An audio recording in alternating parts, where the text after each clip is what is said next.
Have you ever wondered what's really going on inside the mind of a genius, beyond the stereotypes?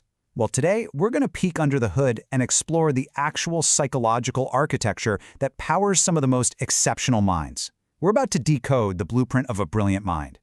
Okay, so first things first, we need to completely rethink what a genius even looks like. I want you to just forget that image of the wild-haired, socially awkward scientist from the movies.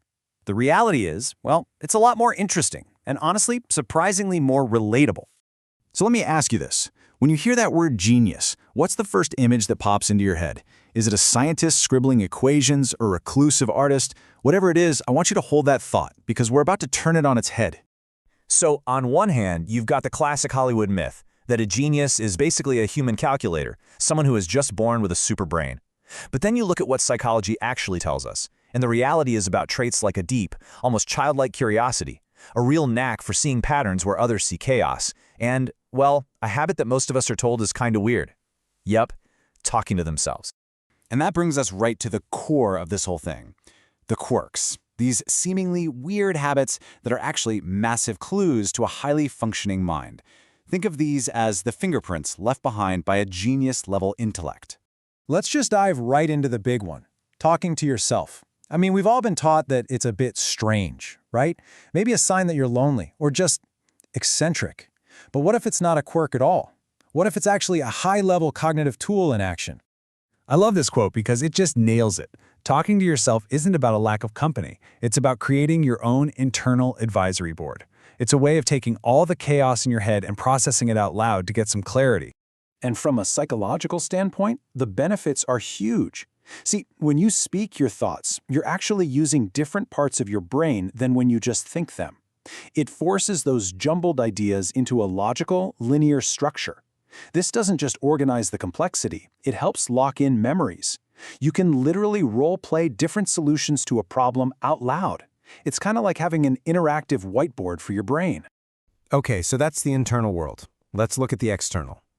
Our next clue is a social one, a powerful, almost desperate preference for deep, meaningful conversations over casual small talk.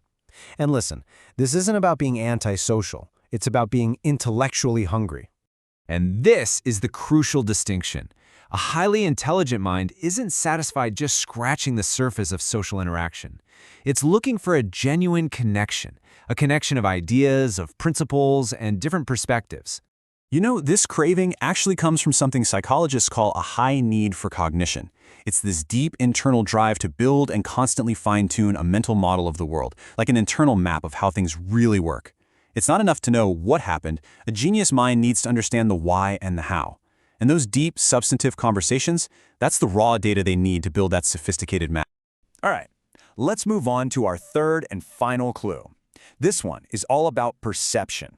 How a genius-level mind, quite literally, sees the world in a different way than most of us. This is the habit of instinctively seeing the hidden machinery behind everything. You don't just see a coffee shop, you see a system of supply chains, customer flow, and economic exchange.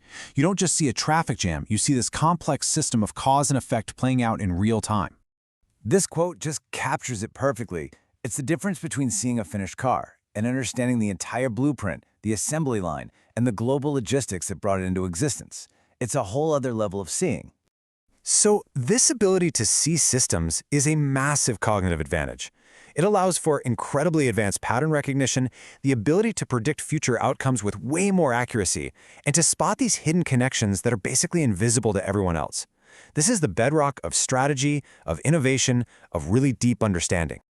So, we have our three clues: talking to yourself, craving deep conversation, and seeing systems everywhere. Now, on the surface, they seem kind of unrelated, right? But they all point back to one single core psychological concept that ties everything together. What is it? What's the one skill that powers all of these habits? This, right here, is the secret ingredient in the architecture of a genius mind. And here it is, abstract thinking. This is the big aha moment. It's the ability to work with ideas, with principles, and with patterns, rather than just physical things you can touch. It's not about what you see in front of you. It's about the invisible structures you understand underneath. Now watch how this all connects. Talking to yourself, that's how you take a fuzzy, abstract idea and wrestle it into concrete language. Craving deep talk? That's your search for other people you can explore those abstract ideas with. And noticing systems? That's abstract thinking in action, applied directly to the world around you. They're all just different flavors of the same core skill. So what does all of this actually mean for you? Because this isn't just about admiring genius from a distance. It's really about understanding the tools you can use to upgrade your own mindset. So here's the real takeaway. Embrace your quirks. That need to talk through a problem or to dive super deep into one topic, that isn't weird. It might actually be your greatest cognitive strength. Challenge yourself to look past the simple facts and start searching for the systems and principles of play. And probably most important, remember that true intelligence isn't some static number you're born with. It's a dynamic process. It's all about how you choose to engage with the world.